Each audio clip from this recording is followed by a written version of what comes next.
Ini terjadi di kota Basra, Irak pada zaman dinasti Abbasiyah. Di salah satu sisi kota itu ada seorang pemuda yang bermata besar yang menjual ikan sebagai mata pencahariannya. Dia itu berasal dari keluarga miskin suku Arab Kinana. Ibunya hanya mampu menyekolahkannya di sekolah lokal, tapi pemuda ini sangat-sangat gemar dan bersemangat untuk belajar. Kepo sejarah. Sepulang dia bekerja dari menjual ikan, maka dia akan memakai waktunya untuk berkumpul bersama para pemuda di masjid utama kota Basra.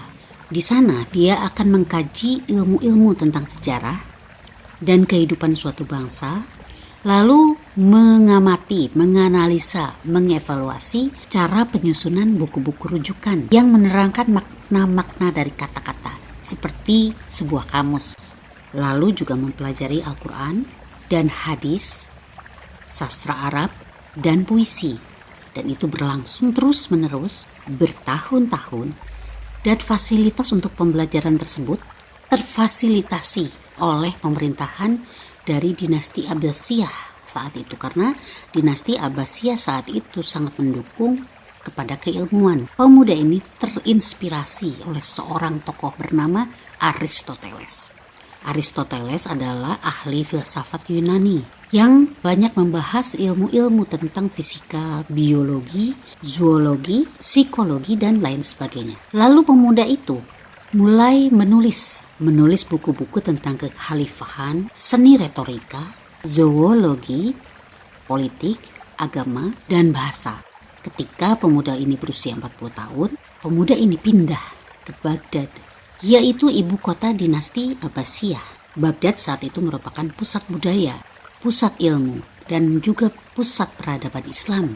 Pemuda itu menjadi penterjemah berkas-berkas Yunani dan Persia atas perintah Khalifah Al-Ma'mun yang saat itu sedang mengembangkan pembelajaran di sebuah Baitul Hikam. Al-Ma'mun adalah putra dari Harun al-Rashid yang membuat Baitul Hikam.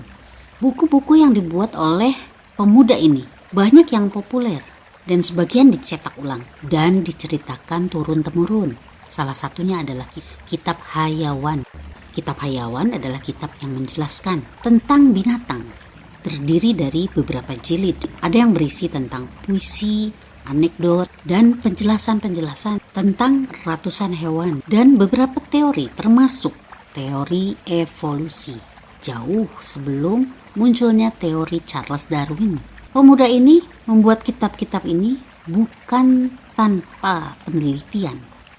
Dia melakukan penelitian yang dilakukan pada beberapa kelompok hewan, dan di dalam teori evolusinya dikatakan bahwa setiap hewan berjuang untuk eksistensinya. Itulah yang disebut perjuangan agar tetap hidup, dan faktor determinasi lingkungan, di mana lingkungan dapat menentukan karakteristik fisik dari suatu komunitas. Faktor pengaruh lingkungan dan faktor berjuang untuk hidup ini akan menyebabkan transformasi menjadi spesies baru, dan perubahan karakteristik tersebut bisa membantu spesies ini untuk bisa lebih mudah beradaptasi. Yang ditambahkan di dalam teori ini adalah bahwa perubahan tersebut atau transformasi tersebut adalah kehendak dan kuasa dari Allah. Masya Allah. Pemuda ini pun menuliskan tentang perubahan hidup sekelompok burung yang bermigrasi, dan juga membahas tentang penyulingan dari kotoran hewan untuk mendapatkan zat amonia. Masya Allah, begitu loyalitasnya pemuda ini di dalam bidang yang dia kuasai. Pemuda itu bernama Abu Usman Amar bin Bahar Al-Kinani Al-Basri dan mendapat julukan Al-Jahiz yang memiliki arti si bermata besar. Beliau lahir di Basra tahun 776 dan meninggal tahun 868.